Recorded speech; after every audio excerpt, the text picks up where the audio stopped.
Você já ouviu o argumento de que certos comportamentos são corretos porque são naturais, enquanto que outros comportamentos são incorretos porque não são naturais? Será mesmo que existe um comportamento natural? Quando eu tinha 6 anos, eu era uma criança que gostava muito de correr, né? Eu morava numa casa que tinha quintal e eu corria o dia inteiro. E justamente por isso aconteceu uma coisa que me deixou frustrado. Com 6 anos, eu acho que até hoje é normal que as crianças brinquem de apostar corrida. E eu apostava corrida com os meus amigos e perdia. Para mim não era somente algo entristecedor, mas incompreensível. Eu era aquela criança procurada pelos mais fraquinhos que queriam ter o gosto de conseguir vencer alguém. Obviamente eu fazia alguma coisa errada, algum movimento errado, mas meus pais nunca me falaram nada.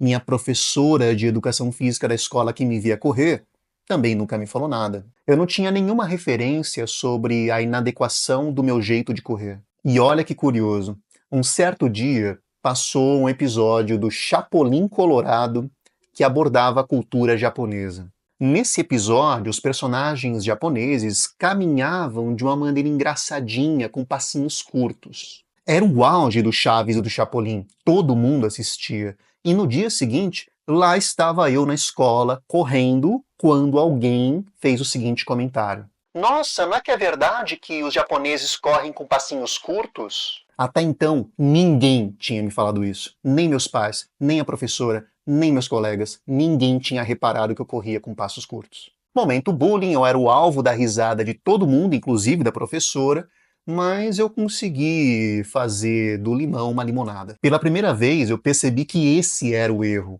Por algum motivo, que nada tem a ver com a minha ascendência japonesa, eu corria com passos curtos. Cheguei em casa, comecei a correr espaçando, pulando cada vez mais para que meus passos começassem a ficar maiores. E funcionou.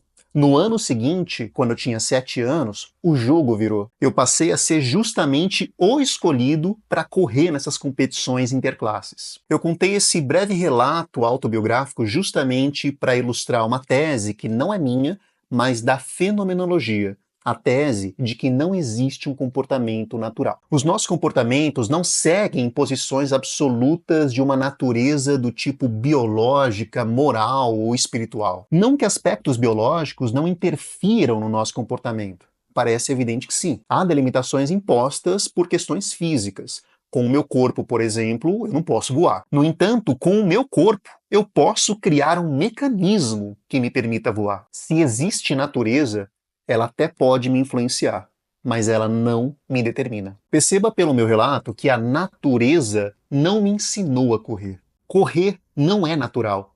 Andar como um bípede não é natural. A gente aprende a andar, a correr, a coordenar os nossos movimentos na medida em que uma rede referencial nos é apresentada, uma rede que normaliza e normatiza o nosso comportamento. Eu movimento o meu corpo segundo as referências que me são disponíveis. Como eu com 6 anos não conseguia me assistir correndo, eu não tinha a referência do movimento do meu próprio corpo. Eu achava, ingenuamente, que eu corria da mesma forma que eu observava outras crianças correndo. Vale a pena mencionar que ninguém até então tinha reparado nos meus passos curtos. Foi necessário um episódio do Chapolin Colorado para que o meu movimento equivocado passasse a se manifestar como movimento equivocado em termos fenomenológicos. Isto é, para que o equívoco do meu movimento se manifestasse enquanto fenômeno. E só a partir disso que se tornou possível e disponível a correção e a adequação